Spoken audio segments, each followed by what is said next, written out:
Seigneur, je pense que je n'aurai pas assez de l'éternité pour te remercier pour toutes les grâces que tu as manifestées dans ma vie. Et le Seigneur est bon. Amen. C'est vraiment plaisant, c'est vraiment une bénédiction pour moi aujourd'hui d'être avec vous ce matin. Évidemment, c'est un événement très spécial dans la vie de l'Église. Pasteur Gérard, tu as été pasteur combien de temps ici? Tu ne sais plus? Combien? Ça, c'est mon âge. C'est mon âge dans la foi. Ça va faire 35 ans, j'ai 94. Ça fait 35 ans, 84. 35 ans, ça va arriver bientôt. À 35 ans, je connais le Seigneur. Wow! 35 ans. Et c'est toujours une transition intéressante lorsque tout à coup on fait une transition pastorale. Et ce matin, il y a un message qui est sur mon cœur qui s'adresse à chacun d'entre nous, mais qui pourrait facilement s'adresser à moi, qui pourrait s'adresser au pasteur ou qui pourrait s'adresser à Daniel, celui pour lequel on va discuter tantôt lors de la réunion d'affaires et pour lequel il est mis en élection là, maintenant pour le prochain pasteur principal. Et pour moi, ça, c'est fondamental. En temps normal, comme surintendant, j'aime beaucoup parler de l'unité, sous toutes ses formes. Je pense que c'est tellement important de saisir l'unité. Mais ce matin, je vais faire exception à ce point qui est fort dans mon cœur, pour lesquels des fois on peut avoir des accros, nous, les uns les autres, pour toutes sortes de raisons. Mais à la fin de la journée, regardons son sacrifice. Le sang qui a été versé à la croix pour moi et pour celui qui est en face de moi. Et ça enlève tous les petits défis, les petits problèmes, les petits conflits sont relégués au second plan quand tout à coup je regarde l'œuvre de Christ dans la vie de l'autre puis dans ma vie. Fait comme, oh, alléluia, viens. Donc, mais ce matin, je vais faire une petite exception. Je vais parler de notre unicité. Ce volet où vous et moi, on a été créés par Dieu de façon unique. Et le titre du message ce matin, c'est « Être la personne que Dieu a créée ». Et c'est encore d'autant plus vrai pour les leaders, d'autant plus vrai pour les pasteurs. Pourquoi? Parce que notre tendance naturelle, c'est d'imiter des gens, regarder des gens pour essayer de ressembler à quelqu'un d'autre. Moi, avant d'être au Seigneur, je faisais de l'imitation. Et je ne le ferai pas ce matin. Il y a souvent du monde qui m'ont dit « Hey, qui t'imitait? » Fait que là, je ne le ferai pas. Beaucoup de politiciens, des chanteurs. Je ne le ferai pas parce que toutes les fois que j'ai fait, c'est devenu un sujet qui distrait. Fait que je ne veux plus le faire. Mais je faisais des imitations.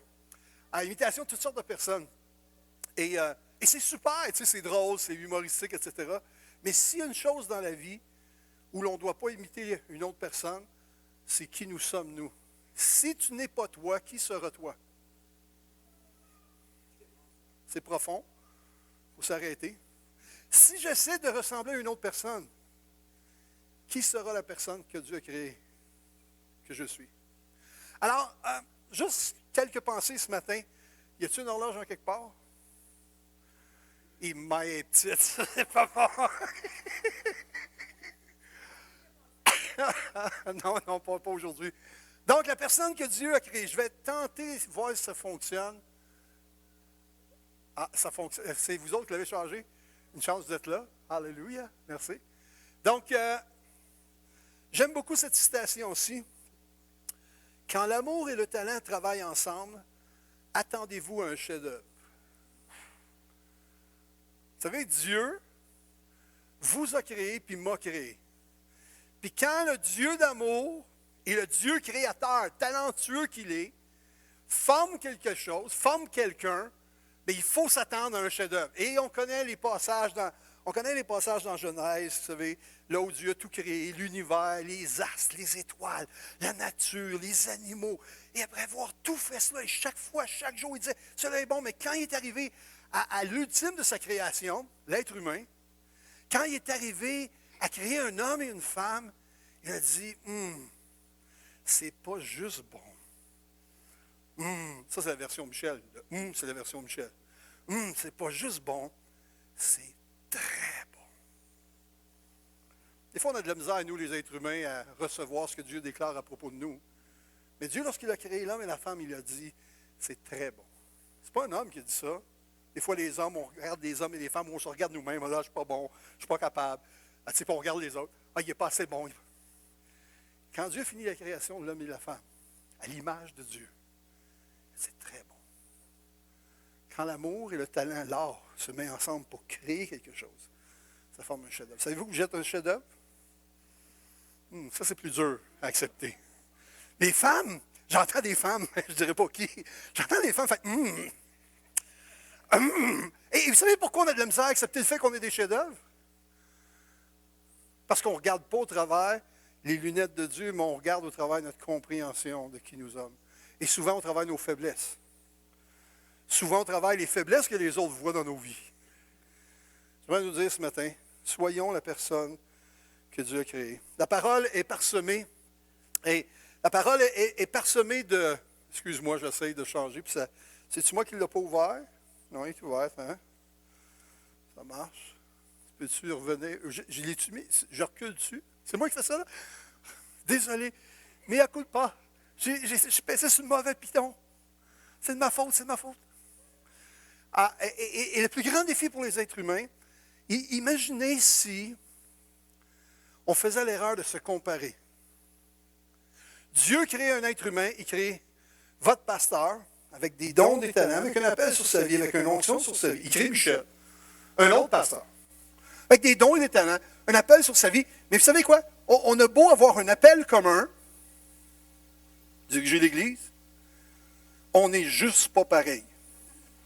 C'est comme des oranges et des pommes, c'est comme des bananes et des cerises, c'est-à-dire, on peut mettre ça sous le thème du fruit, sous le thème de l'être humain, deux personnes, mais s'il y a une chose par rapport à nos deux personnes, bien qu'on ait créé avec un appel similaire, on n'est juste pas pareil, on est unique. Et le défi, êtes-vous prêts? Le défi, c'est que les gens autour de nous, si on se colle, puis si on vous montre qui on est, si Pasteur Gérard vous montre qui il est, puis je montre qui je suis, mais là, les gens vont commencer à comparer. On compare le style, on compare le physique, on compare la façon de faire, on compare la prise de décision. On compare. Et vous savez quoi? Paul dit la comparaison, c'est de la chair. Oh, ça, c'est rough un matin, hein? Mais Paul déclare, quand on est en train de comparer, et Paul dit ça dans un contexte, les gens disent, moi, je suis de Paul, moi, je suis d'Apollos, moi, je suis de Christ. Paul fait, guys, je suis venu chez vous, je vous ai expliqué ces choses-là, vous êtes encore en train de comparer les ministères. Au lieu de comparer, pouvons-nous apprécier la diversité que Dieu a créée? Et ça, quand on parle des ministères, quand on parle d'une transition pastorale, d'un pasteur à une autre personne, on tombe dans le jeu de la comparaison. À Ville-la-Salle, moi j'ai remplacé, un peu comme vous ce matin, OK? J'ai été toute ma conversion en 84, je suis devenu pasteur principal en 96, je suis devenu pasteur jeunesse en 88, pasteur assistant quelque part en 89-10, pasteur associé en 92-13, je ne sais plus.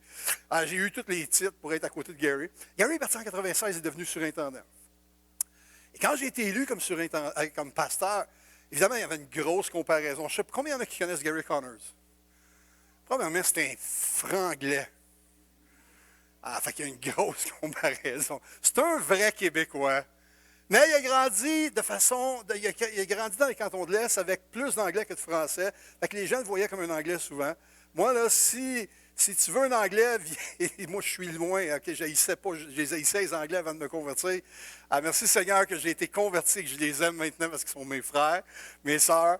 On sert le même Dieu, c'est un privilège pour moi, OK? Mais je viens d'un autre arrière-plan que Gary. Donc, moi, je suis un Québécois. Mais Québécois, là, tu sais, avec toutes les bébites québécoises que tu peux avoir. Et tout à coup, Gary avait un style de leadership, moi, j'ai un autre style de leadership. Gary, c'est un homme extrêmement humble. Je travaille à l'humilité. Gary, c'est un homme extrêmement doux. La douceur, elle me suit par en arrière des fois. Vous savez ce que je veux dire? On est juste différents. Juste différent. Puis je me souviendrai toujours, dans mon bureau, j'étais assis à mon bureau un jour, et ça faisait quelques heures, quelques jours, on va dire, à peine, que j'étais élu. Et là, j'ai quelqu'un qui est un bon ami à moi, qui rentre dans mon bureau. Il s'assoit devant moi, puis là, je suis nouveau pasteur principal, tu sais. J'ai chaud, puis j'ai même pas bougé, tu sais. Puis là, il me regarde, puis il dit, juste Michel, je veux te laisser savoir une chose qui est importante pour moi. On va dire qu'il s'appelle JF. Il s'appelle JF aussi. JF, il me dit, juste te dire, j'ai un seul pasteur, puis mon pasteur, c'est Gary, c'est pas toi. Et vous savez quoi? Merci Seigneur que Dieu n'a pas laissé Michel parler, mais que le Saint-Esprit est venu m'ajouter quelque chose. Puis je l'ai regardé, puis j'ai dit, sais-tu quoi, JF? Moi aussi. En voulant dire, moi aussi, j'ai eu un seul pasteur, puis c'est Gary. JF, ça ne change pas. Ma relation avec Gary, ta relation avec Gary ne changera pas. C'est juste que maintenant, il y a un nouveau pasteur dans l'Église. Puis j'aimerais ça travailler avec toi. Mais il a été tellement étonné que je dise moi aussi, ça l'a littéralement désarçonné. Pourquoi? Parce qu'il essayait de comparer. Moi, j'étais le pasteur jeunesse, assistant associé, vous savez ce que je veux dire? Le gars qui court partout dans la place, puis qui fait mille et une affaires. Puis là, il se disait, Michel n'a pas la stature d'être un principal, tu sais, un gars qui lead comme le pasteur. Ça, c'était son opinion. Puis vous savez quoi? Je n'ai pas à me fâcher contre ça. Je peux juste dire, tu as le droit de penser ça, c'est correct. J'ai jamais été pasteur avant, c'est correct que tu penses ça. Sais-tu quoi? Peux-tu m'aider à devenir un bon pasteur, par exemple? On peut-tu travailler ensemble dans nos forces différentes, dans nos dons différents, pour faire en sorte que Dieu soit glorifié? Fait que le défi souvent, lorsqu'on ne saisit pas qui nous sommes comme être créés par Dieu, l'unicité que nous avons, nous sommes uniques. Arrête de regarder aux autres, tu es unique. Ta femme, elle pense juste un instant à côté de toi, et elle dit, « Hey, laisse-moi dire qu'il est vraiment unique. » Pas dans ce sens-là, OK? Pas dans le sens que j'étais trop spécial. Mais c'est vrai, nous sommes uniques. Et ce que les comparaisons vont faire, c'est que les comparaisons vont produire la frustration ou encore un sentiment d'infériorité. Dans le ministère, par exemple, si quelqu'un est un bon prédicateur, là, puis toi, tu es un moins bon prédicateur, tu l'écoutes, puis là, tu fais Oh man, je suis vraiment moins. Puis le jeu de la comparaison tue ce que Dieu veut faire dans ta vie. Ou si tu es un bon prédicateur, puis là, tu vois des moins bons prédicateurs, tu te dis je l'ai l'affaire. Tout ce qu'on a reçu comme don, je répète, tout ce que nous avons comme qualité, comme don, vient de Dieu. Personne n'a à s'enorgueillir. Tout ce qu'on peut faire, c'est apprécier ce que Dieu nous donne. Alors, le jeu des comparaisons, ça amène la frustration, le sentiment d'infériorité ou encore le sentiment de supériorité. Et j'aimerais vous dire que l'Église est parfaite. J'aimerais vous dire que tous les ouvriers sont parfaits. J'aimerais vous dire qu'on a atteint la perfection de Christ, mais nous sommes tous en cheminement. Dans les églises, il n'y a pas d'église parfaite. Il y a des belles églises. Moi, j'ai le privilège de côtoyer 108, 109 églises en province de Québec. Laissez-moi vous dire, même si elles ont toutes le titre Église, chacune a un ADN différent. Mais littéralement un ADN différent. C'est comme les êtres humains. On est tous des êtres humains, mais si vous regardez notre ADN, on a tous un ADN différent. C'est la même chose avec l'Église locale. C'est la même chose avec les leaders, d'ailleurs. Les leaders sont tous des leaders, mais avec un ADN différent. Alléluia! Puis ça, c'est la beauté de ce que Dieu veut faire. Alors, en nous comparant, le défi ou la situation qui prend place, c'est quand je me compare à quelqu'un d'autre, je perds de vue Dieu. Ou quand quelqu'un d'autre veut absolument que je lui ressemble, il perd de vue Dieu. Moi, j'ai grandi, je vous ai dit, avec un pasteur pendant 13 ans, et lui me disait tout le temps, quand j'étais jeune au collège biblique, il me disait tout le temps, Michel, sois Michel. Ne deviens pas un petit Gary. Ne deviens pas un petit ceci, un petit cela. Sois Michel. Wow, j'ai appris ça tôt. Pourquoi? Parce que qu'on le veuille ou qu'on ne le veuille pas, peu importe ce qu'on fait, même dans nos métiers, dans le travail qu'on fait, des fois on cherche à regarder à quelqu'un d'autre pour essayer de copier quelqu'un d'autre. Et ça, c'est l'erreur que nous pouvons faire. Pourquoi? Parce que Dieu travaille aussi avec nous de façon unique. Avez-vous déjà remarqué? Avez-vous déjà remarqué ça? Tu pries pour quelque chose, puis ça n'arrive pas. Y en a-tu déjà qui ont prié pour quelque chose ou qui prient maintenant pour quelque chose, puis ce n'est pas arrivé encore, juste à lever la main? OK, quelques-uns. Ça n'arrive pas. Puis ton voisin, ta voisine à l'église, elle a prié, puis c'est arrivé quasiment instantané. Es-tu déjà arrivé? Des fois, c'est un travail, des fois, c'est la santé, des fois, c'est mille et une choses. Avoir des enfants. Moi et Sylvie, on priait pour avoir des enfants quand on s'est mariés le jour 1. Ça vous donne une idée du soir qu'on a eu avant? Non, vous savez ce que je veux dire? Le jour 1, on voulait des enfants. Pour nous, on se marie, on veut une famille. 5 ans plus tard, on voulait des enfants. Pour moi, dans ma tête et dans la tête de Sylvie, je suis un homme, c'est une femme, c'est clair. C'est ça, ça ne prend pas grand-chose pour avoir des enfants. Le témoignage qu'on avait était simple. On regardait d'autres personnes autour de nous, puis ça avait des enfants non-stop. On dit, hey, c'était notre tour. 5 ans plus tard, on priait. Et 5 ans plus tard, on a parti un groupe dans l'église de gens. Combien il y en a qui veulent avoir des enfants et qui n'en ont pas encore? On était 6, 7 couples qui priaient, puis les femmes, les femmes, c'était plus émotif quand on se rencontrait. Tu sais, on priait pour des enfants, puis là, quand on commençait à prier ensemble, moi, c'était inconfortable. C'était un environnement inconfortable pour moi de voir autant d'ardeur pour avoir un enfant. Moi, j'en voulais, mais ce n'était pas le même ardeur. Vous savez ce que je veux dire?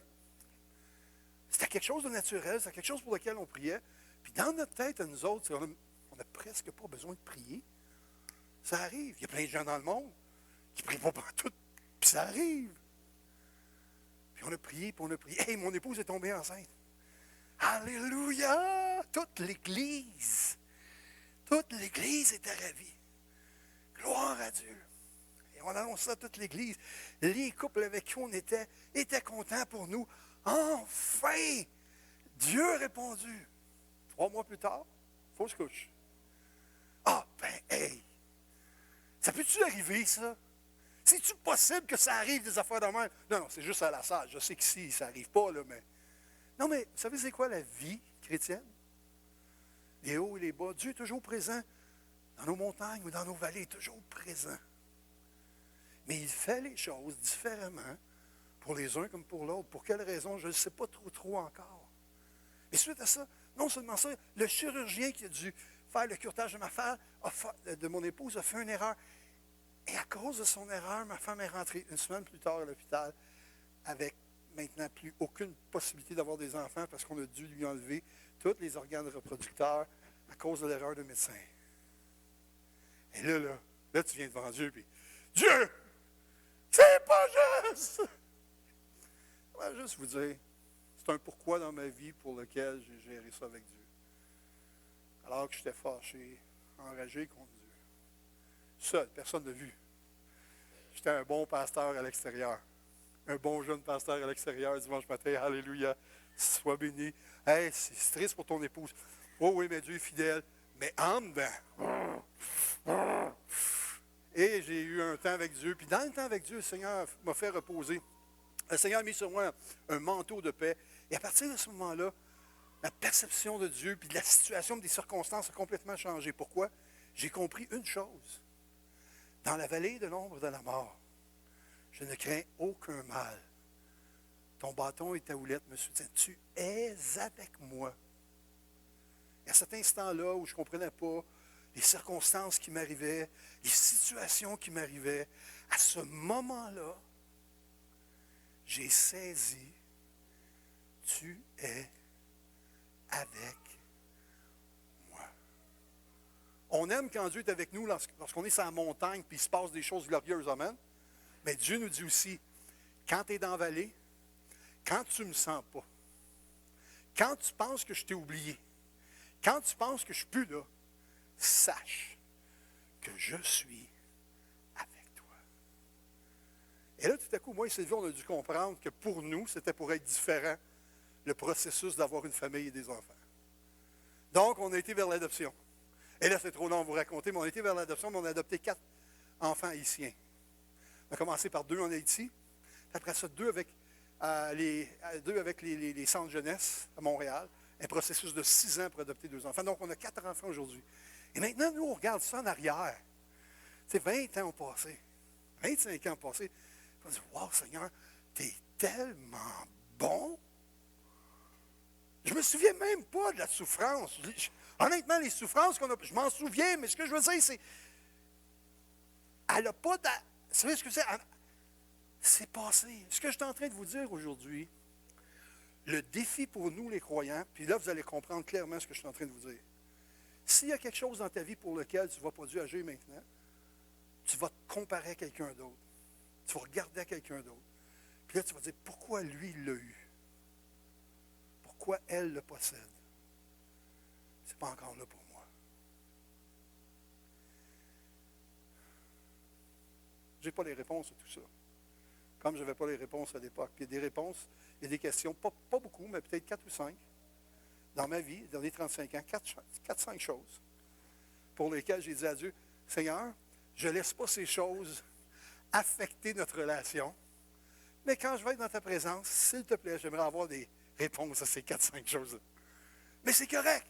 Je vis bien. Pourquoi? Parce que ta parole déclare que même dans la vallée, tu es avec moi. Alléluia. Je me fie sur ce que tu déclares. Mais c'est aussi vrai pour toi, pour moi, pour notre unicité, du fait qu'on est des êtres créés uniques. C'est correct d'être encouragé par les uns et les autres. C'est correct d'imiter la foi des uns et les autres. L'apôtre Paul dit, imite-moi comme j'imite Christ. Imite la foi de quelqu'un d'autre. Alléluia. Mais ta personne ne peut pas être une autre personne que toi. Alors, évitons de se comparer. Évitons de se comparer et laissons Dieu faire son œuvre en nous comme personne, mais en nous alors que nous marchons sur notre route avec lui. Chaque chose peut être différente. Mais à la fin, il y a une chose qui est sûre. La grâce de Dieu va nous accompagner dans toutes ces situations-là. Alors, ton Créateur t'a créé de façon unique. Oh, c'est-tu moi? Ah, bien, je pense que on l'a mis en endormi. Peux-tu cliquer, s'il vous plaît? Pouvez-vous cliquer? C'est moi. Oh, il n'y a plus personne en haut parce que ça marchait, je pense. Ça marchait super bien. Là, ça ne marche plus. Anyway. Quelqu'un va aller cliquer sur le bouton ou... Ah! Je viens de voir, ça marche. Non, ça ne marche pas. Donc, la prochaine diapo, vous allez voir, ton Créateur t'a créé de façon unique. Une personnalité unique, un physique unique, l'opération des dons de façon unique aussi. Dans la version...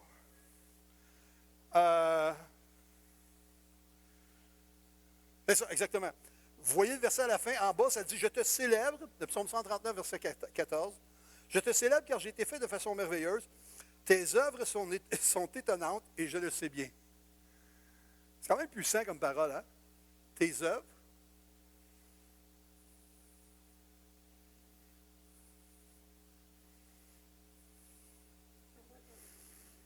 Tes œuvres sont étonnantes. Oh, je le sais bien. Wow! Wow!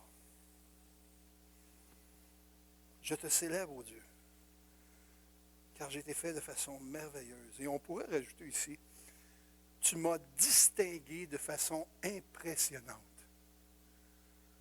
On pourrait dire ça aussi. Seigneur, tu as distingué mon ADN de façon impressionnante, parce qu'il n'est pas le même que les autres. Tu m'as distingué de façon impressionnante. C'est tellement vrai que les voleurs, les meurtriers, tous les gens qui font des crimes, s'ils laissent des indices, s'ils laissent de la salive, s'ils laissent de la peau, s'ils laissent des empreintes, on peut maintenant, aujourd'hui, avec la technologie, les attraper. Pourquoi?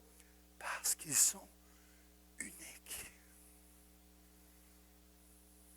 Quand j'étais, je ne me souviens plus quel pays, en tout cas, je voulais juste être sûr que je rentre du pays puis que je sorte du pays. Donc, on dit, monsieur, mettez votre main pour vos empreintes digitales sur... là, je mets ma main sur les empreintes. Là, maintenant, monsieur, allez ici, puis regardez la caméra, parce que là, ils ont pris l'iris de mon œil. J'ai dit, hey, ils veulent être sûrs que c'est le bon gars qui rentre, puis ça va être le bon gars qui sort du pays. J'ai dit, ben, eux autres sont comme... Mais exactement. Ils ne peuvent plus se tromper. Ils savent. À moins que tu arraches les yeux de quelqu'un d'autre, puis tu le mets, puis à moins que tu aies la main de quelqu'un. Tu vois ce que je veux dire? Ah, wow, c'est terrible. En même temps, ce que ça révèle, c'est ce que Dieu lui a toujours dit. À l'époque, on n'était pas capable de discerner, de connaître ces choses-là. Dieu l'avait quand même déclaré. Je t'ai fait de façon unique. Il n'y en a pas deux comme toi. On ne connaissait rien à propos de l'ADN. On n'avait pas la science qui nous prouvait ces choses-là. Mais Dieu l'a quand même dit avant. Longtemps avant. Oh, j'aime Dieu. J'aime la parole de Dieu. Alléluia.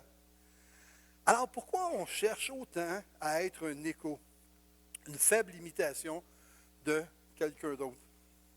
Je pense que c'est en haut, il va falloir que ça soit changé. Prochaine diapo. Donc, l'écho. Ne sois pas une faible imitation de quelqu'un d'autre, un écho. Ça a été créé unique, alors ne sois pas une copie. Là, on est rendu maintenant au niveau de la science sur le fait qu'on essaie de faire des clones. On veut cloner des gens, cloner des animaux. Ça, c'est déjà fait. On veut cloner du monde. T'sais, on trouve quelqu'un vraiment exceptionnel. Ah non, mais il est vraiment exceptionnel. Ah, lui, il est vraiment exceptionnel. Il est tellement exceptionnel qu'on va en faire des copies.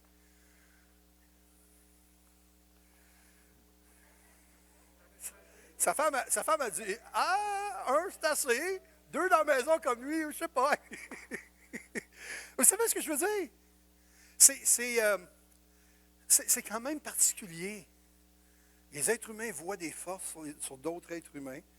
Là, on dit, bien, on va faire un être humain différent. Encore, c'est la pensée humaine. Puis qu'est-ce que ça fait? Ça fait en sorte de dire, Dieu, tu t'es trompé quand tu as créé autant de diversité. Quand tu as créé les êtres humains sous la bannière être humain, mais différents les uns les autres, tu t'es trompé dans ta grandeur, de ta diversité. Nous autres, on va trouver un être humain qu'on va recopier. Man. Les hommes qui essaient de devenir Dieu, mais ils pourront jamais, les hommes ne pourront jamais être Dieu. Il y a un seul Dieu. Les hommes cherchent à créer des clones.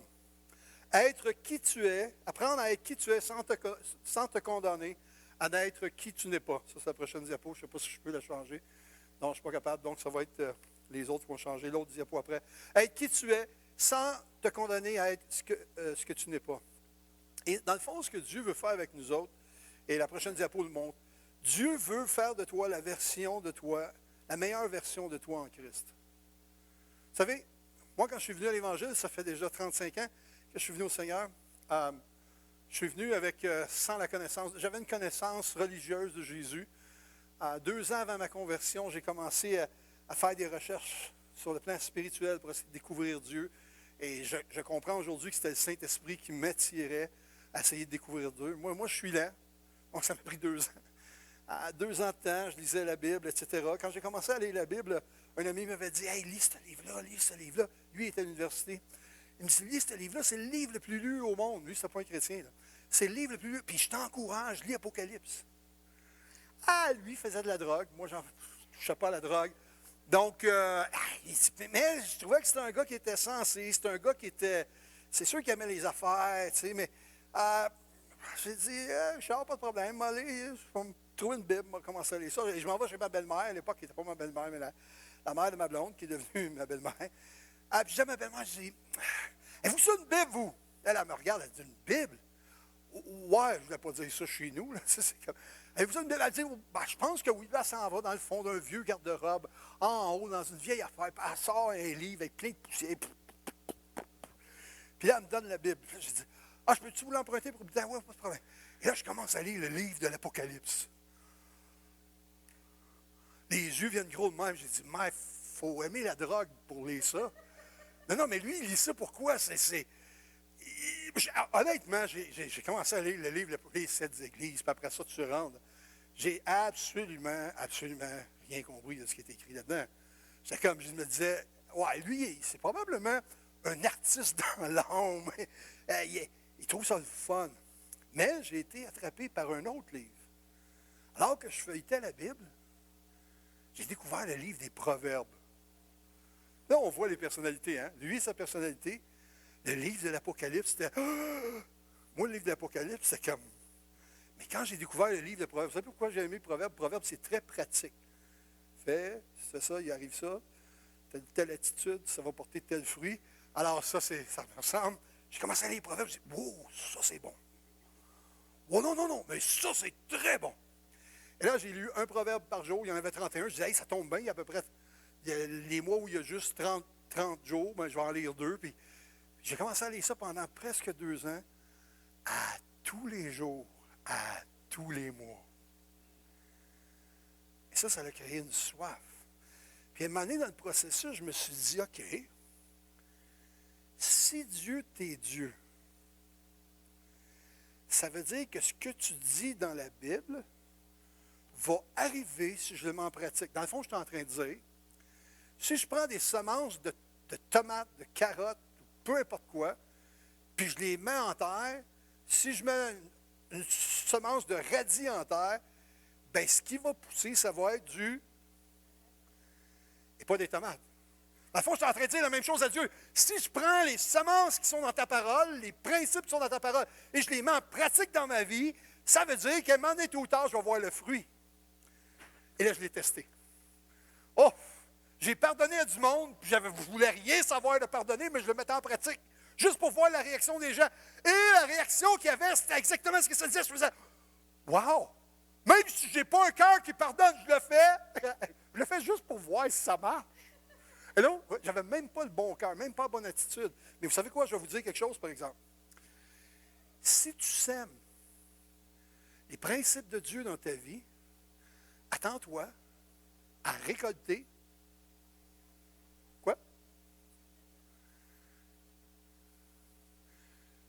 Que tu sois croyant ou que tu sois non-croyant, si tu sèmes les principes que Dieu déclare, sais-tu quoi? Tu vas aussi récolter. C'est comme une semence. Que tu sois fermier ou pas fermier, que tu sois... Si tu prends une semence, puis tu la sèmes, tu vas le récolter. Et puis tout à coup, j'ai réalisé, après 1 an et que ça marche. Il est arrivé l'événement où j'étais à l'église dans une pièce de théâtre, j'ai reçu le Seigneur ce matin-là, ce soir-là plutôt. Et je bénis le Seigneur pour cela. Puis là, j'ai compris une chose, c'est que quand j'arrive à l'Évangile, tout n'est pas fait. C'est-à-dire qu'il n'y a rien de fait. C'est-à-dire que tout est fait. Mais tout n'est pas fait. Vous comprenez ce que je veux dire?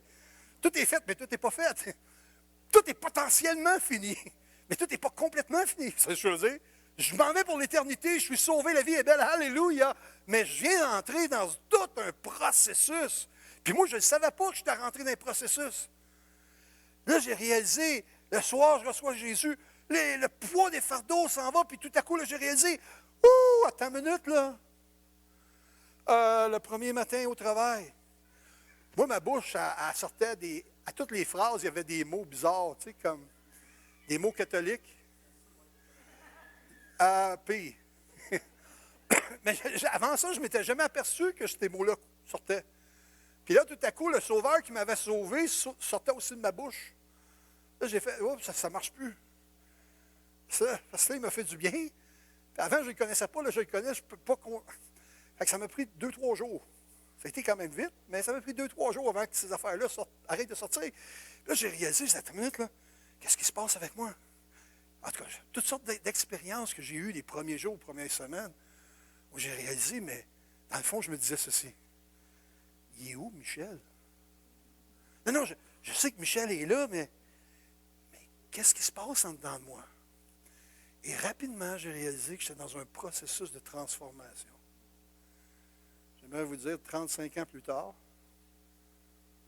je suis encore dans un processus de transformation.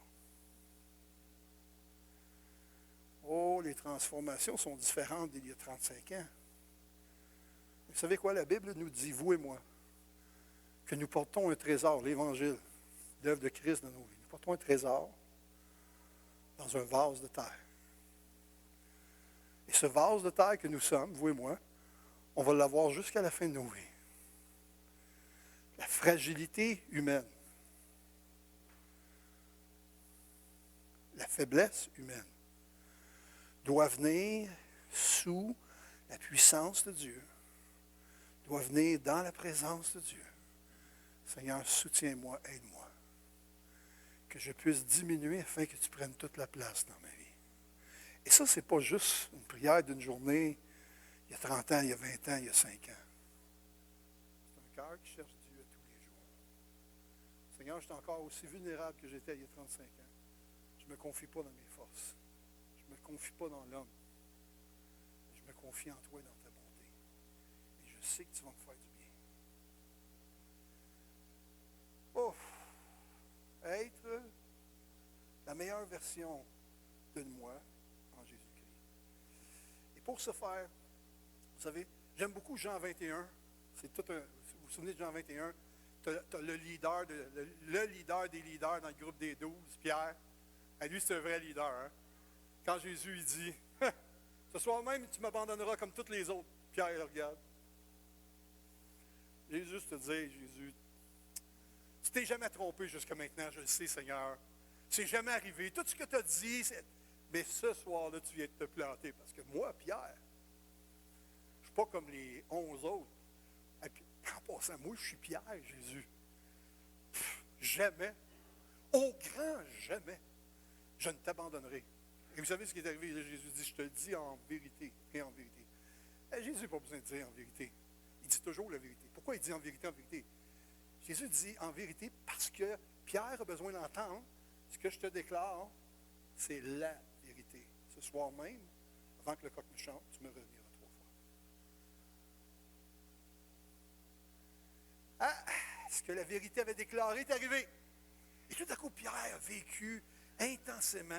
Il regardait lui-même et il dit, ah, je pensais que j'étais solide, je pensais que j'étais capable, je pensais que je suis pourri, je suis plus bon. Autant il regardait à lui-même pour ses propres forces pour dire qu'il ne tomberait jamais, autant quand il tombe, il regarde encore à lui-même pour dire, oh, j'y arriverai pas, je ne serai pas capable. Puis là, l'erreur que Pierre fait, avant et après, c'est quoi? Il regarde à lui-même. Il regarde son propre nombril. Puis dans Jean 21, là, en passant, juste vous dire, Jésus est ressuscité. Là. Jésus il est mort, il est ressuscité. Pierre a vu Jésus ressuscité. Mais même ça, si c'est vrai, il vit encore avec la culpabilité d'avoir manqué, d'avoir échoué. Il vit avec cette lourdeur, cette culpabilité au point tel, parce que c'est un leader, il part et il s'en tourne à la pêche. Avec des bateaux et des filets. Mais vu que c'est un leader, il ne s'en tourne pas tout seul. Qu'est-ce qu'il fait? Il ramène du monde avec lui. Puis là, dans Jean 21, Jésus va aller le rencontrer. Puis quand Jésus rencontre Pierre, oh, quelle rencontre! Pierre, m'aimes-tu? Seigneur, tu sais que je t'aime. Pierre, paie mes brebis. Mais Pierre n'est pas capable d'accepter ce message-là. Parce qu'il s'est vu faillir, il s'est vu échouer. Il a regardé à lui-même, il a oublié de regarder à Dieu, à l'appel de Dieu, à la force de Dieu, à la capacité de Dieu. Et là, il a regardé à lui-même. Puis il a la misère à croire. Puis Jésus va continuer, Pierre, m'aimes-tu? Puis on connaît l'histoire des mots grecs par rapport au mot aime. M'aimes-tu de façon agapée, comme Dieu aime les hommes? Puis elle dit non, non, non. Puis finalement, il dit, aimes-tu philéo? Comme un frère. Puis elle dit, Seigneur, tu le sais. Je t'aime comme un frère. Et puis là, tout à coup, Jésus va lui dire, fais ce pourquoi je t'ai créé. Accomplis la destinée que j'ai mise dans ta vie. Arrête de regarder à toi. Commence à regarder à Dieu. Commence à écouter ce que Dieu déclare sur ta vie. Ainsi, tu accompliras mes desseins. Et on connaît l'histoire. Pierre, tout à coup, il est restauré. Oh, Pierre, tout à coup, dit, je vais faire ce que le Seigneur me demande, je vais arrêter de regarder à moi-même mes propres forces, mes propres capacités. Je vais essayer de me comparer aux autres. Parce que dans le texte, je ne sais pas si vous avez remarqué, allez voir Jean 21 aujourd'hui si vous avez le temps, mais dans le texte, vous allez voir Pierre, il n'a pas tout à fait compris encore. Vous savez pourquoi? Parce qu'alors qu'il dit ça, il dit, ouais, Jésus, mais qu'est-ce qui va arriver à Jean? Encore dans le mode comparaison. Puis Jésus dit, hey, si je veux qu'il reste jusqu'à temps que je revienne. Pierre ne comprend pas, il est encore rentré.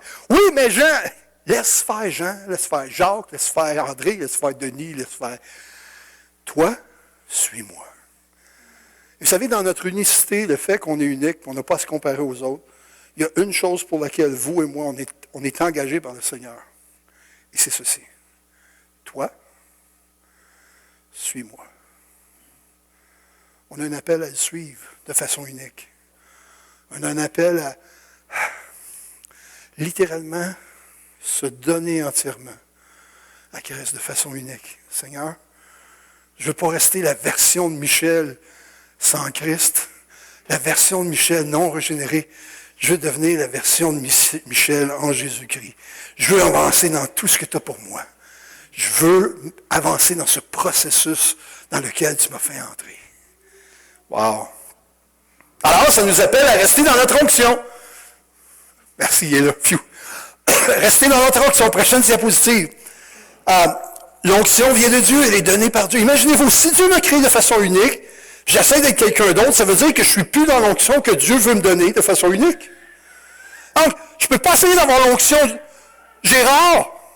Je peux essayer de le faire, mais pendant ce temps-là, je perds de vue l'onction unique que Dieu m'a donnée pour accomplir le ministère qu'il veut que je fasse dans la vie. Oh! Compliqué! Quand je regarde aux autres, c'est compliqué. Quand je me compare, c'est compliqué. Quand je me compare, je ne vis pas la puissance de Dieu pour moi. Et j'aime beaucoup l'histoire. J'aime beaucoup l'histoire de David. David arrive sur le champ de bataille, il voit Goliath. Personne ne va aller combattre Goliath. Personne, même pas Saül, qui est grand, fort, costaud. Personne, parce que Goliath est encore plus grand, plus fort, plus costaud. Et David arrive sur le champ de bataille, puis il fait comme... Et qui cet énergumène-là qui insulte le peuple de Dieu, puis qui insulte Dieu? La personne qui dit, moi, je vais y aller. Saül entend ça, puis il fait comme, il y a un gars dans nos rangs qui veut aller combattre Goliath. Amenez-moi-les, amenez-moi-les. Et là, David s'en vient, puis, j'imagine Saül, c'est son cœur généreux. David, on est content que tu veux te battre contre Goliath. Tiens, en passant, je te donne mon armure. Je te donne tout ce que j'ai, mon épée, mon casque, tout. Puis là, David fait comme, dans sa tête, David, lui, il allait combattre Goliath. Là, tout à coup, quelqu'un d'autre lui dit, si tu veux combattre, il faut que tu portes cette armure-là. Puis là, il met l'armure, puis les épaules sont trop larges. Ça ne fit pas. Puis David dit, je ne suis pas capable de bouger avec ça. C'est intéressant. Quand il y a une transition pastorale, des fois, des gens qui sont des super bons gens. Puis des fois, même les pasteurs peuvent faire cette erreur-là contre moi. Mais quand il y a une transition pastorale, des fois, on essaie de mettre, moi je l'ai vécu, je vous le dis, même une transition de surintendant, on essaie de mettre une autre armure sur le nouveau qui arrive en place. Non, tu peux y aller, vas-y dans le ministère, combat mon homme, mais vas-y avec ce qu'on te donne. Et David fait comme... avec sa fronde. Je me serre, ce qui sont mes pierres. Alors, ça ne marche pas. Enlève-moi ça. C'est tellement important, frères et sœurs, de regarder au Seigneur. Non seulement il nous a créés de façon unique, mais aussi d'être capable d'avoir un cœur qui accepte que nos frères et nos sœurs sont créés de façon unique. Que les leaders sont créés d'une façon unique. Que le rappel est unique. Et que le plan divin qui va s'accomplir, la destinée de chacun va être aussi unique. Je vous le dis parce que c'est partout pareil. La tendance humaine, notre tendance humaine, ça va être de comparer. Comparer. Et on n'aide pas quand on compare. Parce qu'on essaie de mettre une autre armure sur les épaules de celui qui arrive. On a essayé à quelques reprises de mettre une armure comme surintendant. On a essayé de mettre une armure comme surintendant. Et tu sais quoi? Je ne peux pas porter l'armure qui n'est pas la mienne. Je ne peux pas avancer dans le plan de Dieu, dans l'onction de Dieu, si je ne suis pas à la place que Dieu me veut. Je ne peux pas avancer si je ne suis pas celui que Dieu, si j'essaie d'être quelqu'un d'autre. Tout ce que je peux faire, c'est être quelqu'un d'autre. Puis à la fin de la journée, en sachant fort bien que je ne peux pas faire le ministère seul, que j'ai besoin des uns et des autres autour de moi, que j'ai besoin des gens. Vous savez pourquoi? Parce que l'emphase du Nouveau Testament n'est pas mise sur l'unicité, mais est mise sur l'unité. Si vous regardez Éphésiens, ça parle des 5 dons ministères, puis là, ça dit pourquoi ils sont importants. Pourquoi travailler ensemble est important. Pourquoi travailler comme un corps est important. Dans le Nouveau Testament, Paul va parler abondamment qu'on est l'édifice de Dieu. Paul va parler abondamment que nous sommes un corps avec toutes des parties différentes, mais chaque partie, même la plus insignifiante, est importante. Même un ongle est important. Hein? Quand je me suis arraché l'ongle, le petit orteil, j'avais changé mon bureau de place un soir, puis la nuit, je me suis levé, j'avais une envie soudaine Je n'ai pas calculé que le bureau avait été déplacé de quelques pouces, puis la petite orteil est longue, le petit orteil est resté après le bureau. Ben, c'est-à-dire une partie de longue, puis l'autre partie m'a suivi jusque dans la chambre de bain. Puis quand je suis arrivé dans la chambre de bain, j'avais plus envie. Mais c'est comme si mon cœur, était rendu dans une partie insignifiante de mon corps qui s'appelle la petite orteil. Il avait fait... Puis là, il était dans le petit orteil. Puis là, tu voyais le sang couler. Puis là, j'étais plus ou moins endormi, tu sais. Là, j'ai regardé ça, je me disais, c'est quoi ça? J'ai dit, le cœur est rendu dans l'orteil. Comment un cœur peut se déplacer aussi vite? Dans ton corps. Vous savez que c'est pas déplacé, mais vous savez comment ça marche, hein? La petite partie qui est sans importance, quand tout à coup tu te blesses assez fort, on dirait que tu sens même ton cœur. Tout ton être important est rendu là où c'est insignifiant. Alors, il n'y a pas de place pour nous, comme croyants, de dire qu'il y a des gens dans le corps qui sont insignifiants, sans importance. Il n'y a pas de place pour dire qu'il y a des églises dans le corps qui sont insignifiantes, sans importance, parce qu'il y a 4-5 personnes dans une église. Hello? Il n'y a pas de place comme ça, mais malheureusement, les hommes étant des hommes, des fois on glorifie ce qui semble avoir du succès, avec un nombre grand des gens qui vont dire « Oh, eux autres, ils ont le succès! » Mais si je le fais au détriment du petit corps, je n'ai pas compris encore ce que Paul enseignait, ce que l'Esprit nous enseigne dans la parole. Que le petit comme le grand, comme le moyen, formons ensemble un seul corps. Alors que nous sommes tous des individus créés par Dieu, uniques, Dieu nous interpelle à se connecter ensemble, à vivre ensemble. Pourquoi? Parce que c'est le plan de Dieu. Et l'image du corps est vraiment, on va dire beautiful, je ne sais pas pourquoi. Mais, compte à course! Ah, compte à course! J'aime pas celle-là, mais la prochaine. Le proverbe dit, regarde bien en face de toi et que ton regard se porte droit devant toi. Observe bien le chemin dans lequel tu t'engages et emprunte des routes sûres. Ne t'en écarte ni à droite ni à gauche, détourne-toi du mal. Et je pense que c'est tellement important pour vous et pour moi de chercher à avancer dans le chemin que Dieu a tracé pour nous. Pas le chemin que nous, on désire tracer pour nous, pas le chemin que les autres désirent tracer pour nous. Et vous savez, pour moi, ça a été, et parfois même c'est encore un combat, pour moi, ça a été un grand combat, cela. Le combat le Seigneur m'a donné une capacité de réflexion. Je vais vous expliquer comment ça marche dans ma tête, OK? Et là, vous êtes mal pris. Dans ma tête, quand on me montre un problème, pendant que les gens parlent, j'ai déjà 1, 2, 3 solutions. Je ne sais pas s'il y en a comme ça, là. Il y en a d'autres, là. Mon ancien pasteur, lui, tu lui exposais tout le problème. Puis là, tu lui donnais 1, 2 semaines. Puis c'est pas une blague, c'est pas méchant. C'est qu'il disait tout le temps, moi j'ai une tête carrée, il faut que ça y aille dans les 4 coins. Puis ça, c'est une inside joke entre nous deux, parce que moi, le problème, on était assis comme pasteur. Moi, là, quelqu'un, il parle, paf, paf, paf, paf. Lui, ça, il prenait 1, 2, 3. Chacun de nous, on est différent. Et on n'a pas à se comparer. Mais ce que j'ai dû apprendre, c'est que cette capacité-là n'est pas toujours celle de Dieu. Ce que je veux dire, c'est que les pensées qui viennent ne sont pas toujours celles de Dieu. Je peux avoir 1 ou 2 solutions humaines. Et c'est là que je dois apprendre à mourir à moi. Et dire, Seigneur, à la fin, si ça doit prendre 1 semaine ou 2 semaines avant de prendre la décision, aide-moi à être patient. Puis l'autre, ça y prend 1 semaine ou 2, des fois je dois dire, Seigneur, au lieu que ça me prenne 1 semaine ou 2, aide-moi à discerner avant si c'est urgent. C'est ce que je veux dire? Chacun de nous, on a des défis par rapport à nos propres personnalités. Mais à la fin, c'est quand on est capable d'arriver à dire, ce n'est plus à propos de moi, Seigneur. C'est à propos de toi, c'est à propos de ton royaume. Parle à mon âme, parle à mon cœur, afin que je puisse grandir en toi, afin que je puisse le plus diminuer, puis que toi tu prennes le plus de place. Et c'est une réalité pour le croyant de toute sa vie. Pas juste d'un moment dans sa vie. Seigneur, prends plus de place, que je prenne moins de place. C'est toute notre vie, à chaque jour de notre vie. C'est pour ça que j'ai pris une discipline à chaque soir quand je me couche. J'essaie de repasser rapidement ma journée, puis de dire, Seigneur, toi qui sondes les cœurs, sonde mon cœur. Et regarde si je suis sur une mauvaise voie.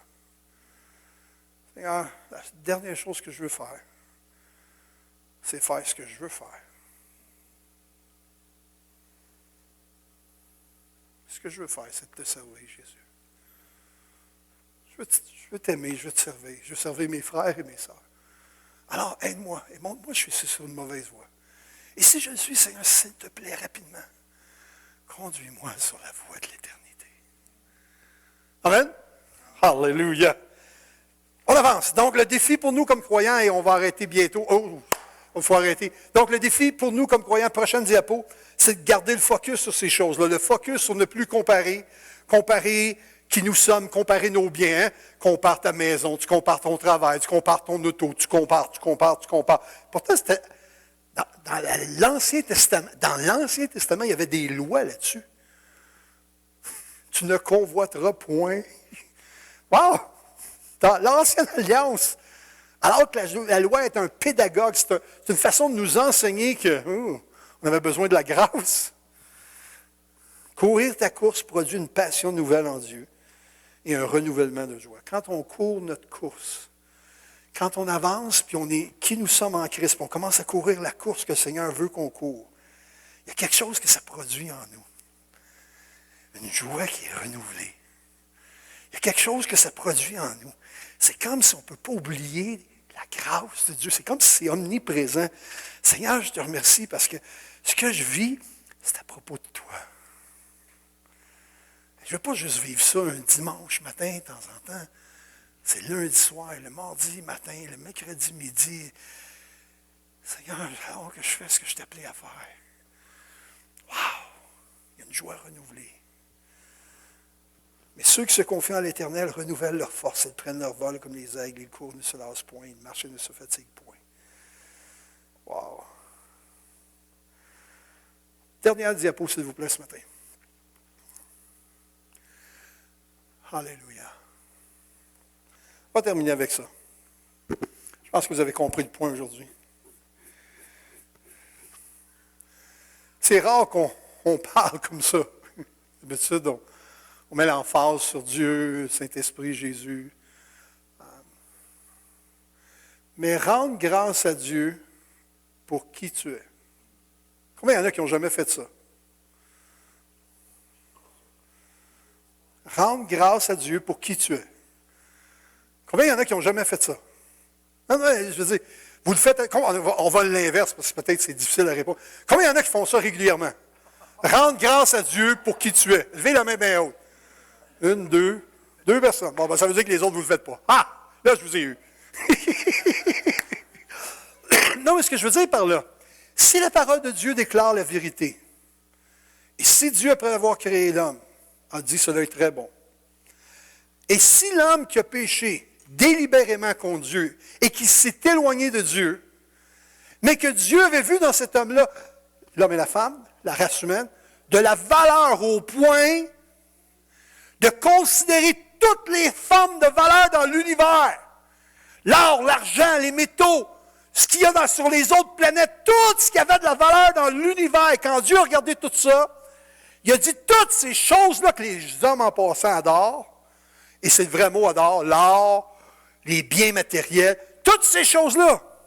Dieu a regardé tout ça et il dit, hein, moi j'aime ceux que j'ai créés, puis je vais les racheter. Mais pas par ces choses vaines-là.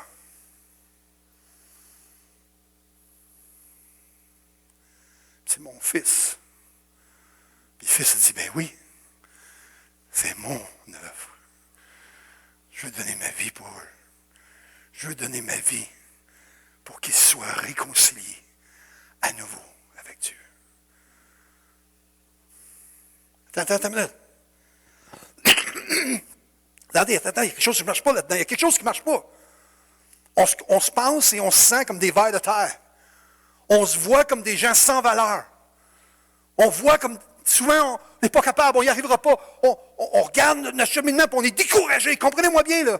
On se regarde nous-mêmes et on n'est pas toujours 10 sur 10, OK? Dieu, lui, il crée la race humaine. La race humaine, par le péché, se sépare de Dieu. On ne reviendra pas sur le mensonge de l'ennemi, mais nous, il se sépare de Dieu. Puis Dieu, dans son plan, il dit, j'ai trouvé que c'était très bon. Je les aime. Puis j'envoie ce qui est le plus précieux pour eux. Puis je les rachète.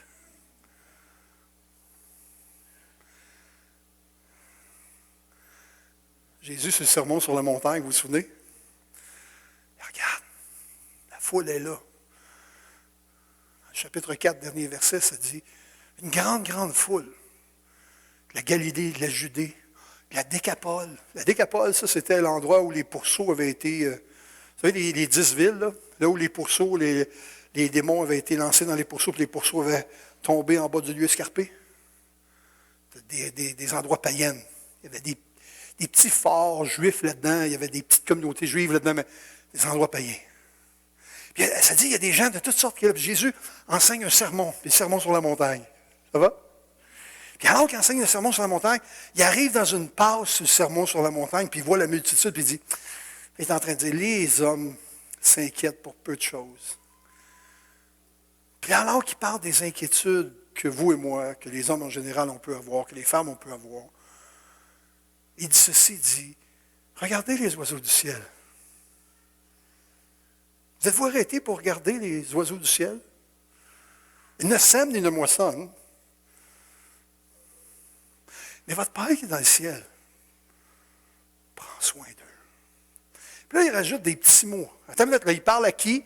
Il parle à des Juifs religieux, des pharisiens, des sadducéens, c'est probablement certains scribes, des gens qui sont dans le péché par-dessus la tête, des collecteurs d'impôts, des gens qui font toutes sortes de choses.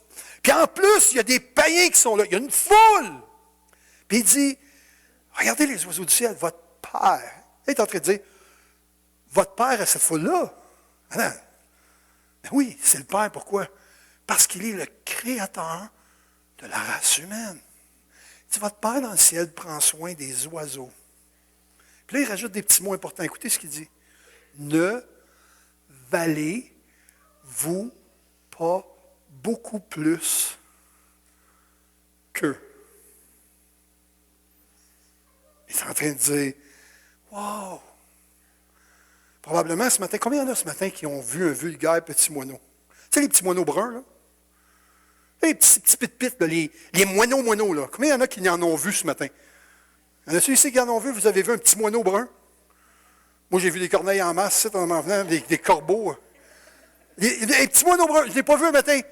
OK? Mais vous savez quoi? Jésus est en train de dire, dans le fond, il est en train de dire, tu sais, les moineaux dont il parle, les oiseaux dont il parle du terme général. Il ne parle pas du pigargue à tête blanche, du jet bleu, de l'enfant des neiges. C'est l'oiseau spécial, l'oiseau flamboyant, là, tu sais. Il ne parle pas de ça. Il parle du vulgaire moineau. Tu sais, le vulgaire moineau que personne remarque. Ces vulgaires petits moineaux-là, moi j'en ai vu ici, j'en ai vu à Montréal, j'en ai vu à Laval, j'en ai vu à Gaspésie, j'en ai vu aux États-Unis, j'en ai vu au Mexique, j'en ai vu au Honduras. J'en ai vu en Afrique, j'en ai vu en Suisse, j'en ai vu partout où j'ai été dans le monde, en Égypte. Ces petits moineaux-là vivent là. Ils vivent à plus 35, puis ils vivent à moins 35. Comment ils font, je ne sais pas. Mais ça, c'est les vulgaires petits moineaux dont Jésus parle. Puis il dit, tu sais, personne ne les remarque, il y en a trop, ils sont ordinaires, ils ne sont même pas beaux, mais même s'ils ne sont pas beaux aux yeux des hommes, ils sont ordinaires aux yeux des hommes, Dieu prend soin d'eux. Dieu les nourrit. Puis là, il dit à la foule, il dit, ne valez-vous pas beaucoup plus qu'eux? Alors, je reviens sur ce que je disais tantôt. Pourquoi Dieu a mis tant d'amour, déployé tant d'amour pour racheter la race humaine?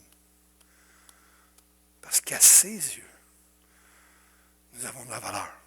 Ne valez-vous pas beaucoup plus qu'eux? À ses yeux, tu as de la valeur. Alors, quelque chose qu'on ne fait jamais parce qu'on veut, comme chrétien, être humble.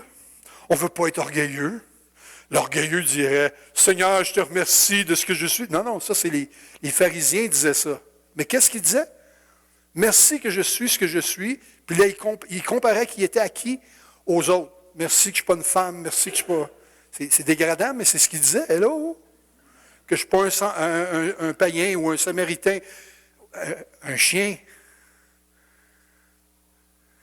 Il n'avait rien compris. Il n'avait absolument rien compris. Mais ce que je suis en train de dire, est-ce que je peux rendre grâce à Dieu? Seigneur, merci pour le fait que tu m'as créé. L'emphase n'est pas sur moi, l'emphase est sur lui. Merci Dieu parce que tu m'as créé. Merci Dieu parce que tu m'as racheté. Puis je veux être qui je suis en toi. Je veux être le pasteur que je suis en toi. Je veux être le pasteur que je suis en toi. Je veux être la personne que je suis en toi. Et on va juste lire les deux passages qui sont le psaume 139. Je te loue de ce que je suis une créature si merveilleuse. Tes œuvres sont admirables et mon âme le reconnaît bien. Ça, c'est la version seconde, si ma mémoire est bonne. Je te loue. Attends.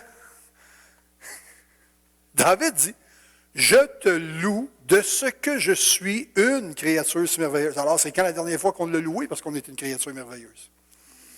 Mais je vous dis, on a souvent dit à haute voix, pas nécessairement à Dieu, mais à nous-mêmes, qu'on n'était pas une créature merveilleuse.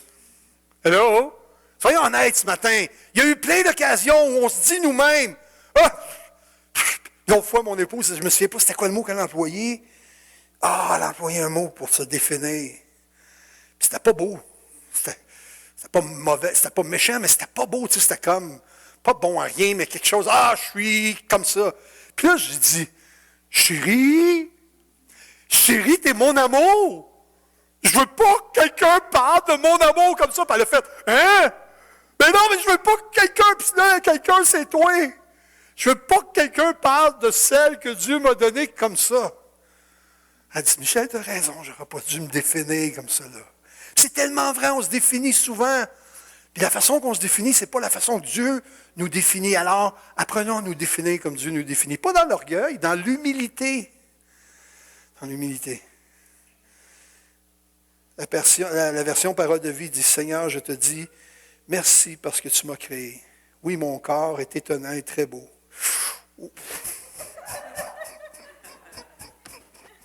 Hey, je viens-tu de dire ça, moi, là? Il y en a qui disent, pas capable de dire ça pour moi-même. Il y a des femmes, peut-être, qui sont ici aujourd'hui, qui disent, oui, merci Seigneur que mon corps est très beau. Pourquoi? Parce qu'encore, on attache notre corps à l'aspect physique uniquement. On n'attache pas notre corps à l'aspect du miraculeux. Avez-vous réalisé que vos tendons, vos nerfs, vos cellules, votre cœur, tout cela, le corps, là, fonctionne d'une façon éblouissante. Hello? Mais nous, on attache toujours au physique. On recommence. On essaie de lire. OK? Seigneur, et on le dit ensemble, OK? Seigneur, je te dis merci parce que tu m'as créé. On arrête là. Ça, c'était assez facile. On essaie un petit bout ensemble, on y va.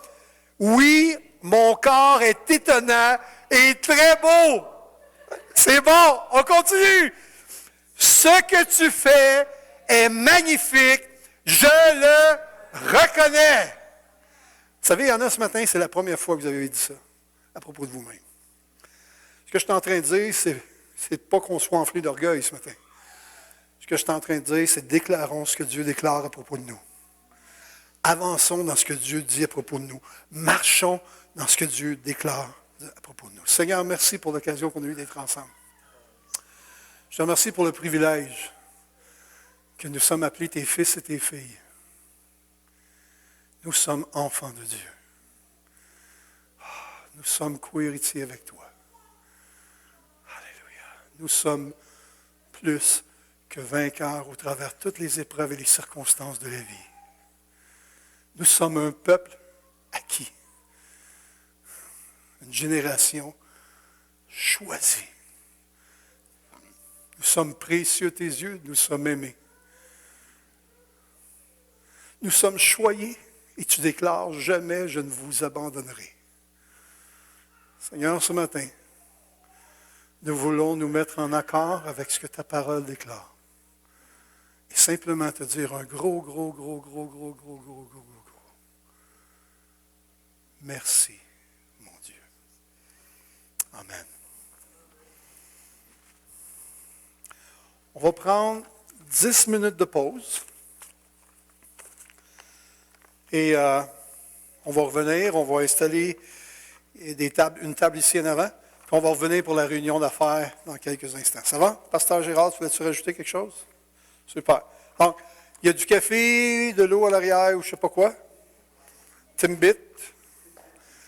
Super.